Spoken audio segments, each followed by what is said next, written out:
Assalamualaikum warahmatullahi wabarakatuh. Halo semuanya, perkenalkan nama saya Nabila Permatasari Laksono dari Teknologi Rekayasa Otomasi Angkatan 2023. Pada video kali ini, saya akan membahas materi tentang storage system dan Hopper's discharge mechanism. Pada slide pertama terdapat materi tentang pengertian storage.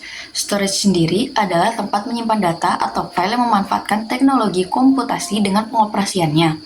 Dengan adanya storage, kita dapat menyimpan data atau sesuatu dengan baik secara sementara maupun permanen. Pada slide ketiga, terdapat dua contoh storage pada industri. Yang pertama, ada bulk storage warehouse atau gudang penyimpanan massal. Bulk storage warehouse adalah fasilitas penyimpanan yang dirancang khusus untuk menampung produk dalam jumlah besar. Produk yang disimpan dalam gudang ini biasanya tidak dikemas secara individu atau disimpan dalam kemasan yang besar, melainkan dalam jumlah besar atau bentuk yang lebih mentah. Pada bulk storage sendiri, digunakan untuk menyimpan bahan-bahan baku, komoditas, barang pecah belah dalam jumlah besar, atau produk-produk lain yang tidak memerlukan penanganan individual atau kemasan yang rumit. Yang kedua ada mezzanine racking system. Mezzanine racking system adalah sistem penyimpanan yang dirancang untuk meningkatkan kapasitas penyimpanan barang dengan memanfaatkan ruang vertikal di atas lantai utama. Konsepnya mirip dengan mezanin pada bangunan, di mana platform tambahan dibangun di atas di lantai utama untuk memberikan ruang tambahan. Namun, dalam konteks penyimpanan, mezanin racking system mengacu pada rak-rak yang dipasang di atas platform tambahan tersebut. Rak-rak ini biasanya terbuat dari material logam atau baja yang kuat dan dirancang untuk menopang berbagai jenis barang atau barang-barang yang berat. Kelebihan dan kekurangan pada storage system. Kelebihannya yang pertama adalah ketersediaan data, di mana penyimpanan data dalam jangka waktu panjang dan dapat diakses kapan saja jika diperlukan. Yang kedua ada keamanan data. Keamanan data sendiri adalah sistem penyimpanan modern yang dilengkapi dengan fitur keamanan untuk melindungi dari pencurian, kerusakan, atau akses yang tidak sah. Yang ketiga, skalabilitas. Skalabilitas sendiri dapat diperluas kapasitasnya sesuai kebutuhan, terutama pada sistem penyimpanan digital. Untuk kelebihan yang terakhir, ada efisiensi ruang. Efisiensi ruang berarti memaksimalkan penggunaan ruang fisik dengan penyimpanan terorganisir atau memungkinkan penyimpanan data besar tanpa memerlukan ruang fisik besar. Untuk kekurangannya sendiri, yang pertama ada biaya.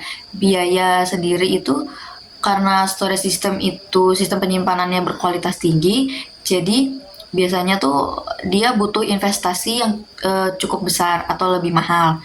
Untuk kekurangan storage system yang kedua itu ada pemeliharaan. Dalam pemeliharaannya sendiri memerlukan perawatan rutin setiap 6 bulan sekali atau setiap setahun sekali untuk memastikan fungsi optimal dan mencegah kerusakan. Yang selanjutnya ada ketergantungan teknologi. Pada sistem digital, perubahan teknologi yang cepat dapat membuat sistem penyimpanan menjadi usang atau berdebu. Yang terakhir ada kerentanan. Kerentanan sendiri adalah sistem penyimpanan fisik yang rentan terhadap bencana alam, sedangkan sistem digital rentan terhadap virus dan serangan cyber. Lanjut ke materi yang kedua yaitu pengertian Hopper discharge mechanism.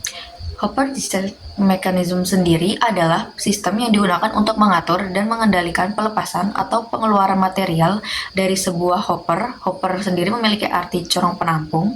Hopper sendiri adalah wadah berbentuk corong yang dirancang untuk menyimpan material seperti biji-bijian, pasir, semen, batu bara, atau material sejenis lainnya. Jenis-jenis mekanisme Hopper discharge mechanism ada 5. Yang pertama ada gate valve, yaitu katup pintu. Yang kedua ada rotary valve, yang berarti katup putar. Ketiga, screw feeder, pengumpan sekrup. Yang keempat, vibrating discharge, pelepasan bergetar. Yang kelima, belt feeder.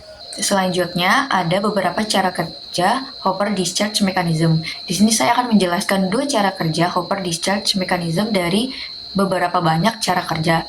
Yang pertama ada mekanisme pengeluaran gravitas sederhana, yaitu material di dalam hopper turun secara alami karena gaya gravitasi. Pengeluaran diatur dengan membuka atau menutup pintu atau katup yang terletak di bagian bawah. Laju aliran tergantung pada ukuran bukaan dan sifat material. Cocok untuk material yang mengalir bebas seperti biji-bijian dan butiran kering. Yang dimaksud cocok untuk material yang mengalir bebas seperti biji-bijian dan butiran kering adalah si mekanisme pengeluaran gravitas sederhana ini. Cara kerja yang kedua ada mekanisme pengeluaran pneumatik. Menggunakan tekanan udara atau gas untuk mendorong material keluar, menciptakan fluidisasi material untuk memfasilitasi aliran, efektif untuk material yang ringan, berdebu, atau material yang sulit mengalir. Kelebihannya sendiri yang pertama ada efisiensi operasional, yang memungkinkan aliran material teratur dan terkontrol, meningkatkan produktivitas dan mengurangi waktu henti.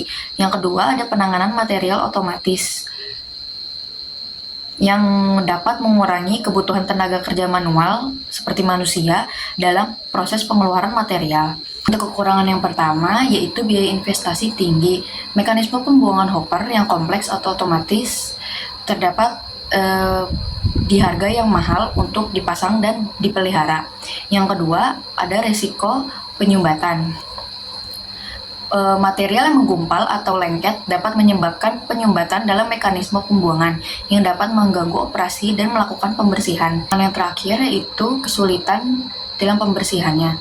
Kesulitan pembersihan dikarenakan desain yang kompleks dan terdapat material yang menempel atau lengket pada mesin, material bubuk yang masuk di sela-sela mesin, dan material yang korosif dapat merusak bagian hopper. Sekian dari materi yang saya bawa yaitu storage system dan hopper's discharge mechanism. Mohon maaf apabila ada kekurangan kata dan kesalahan kalimat. Terima kasih telah menonton sampai habis.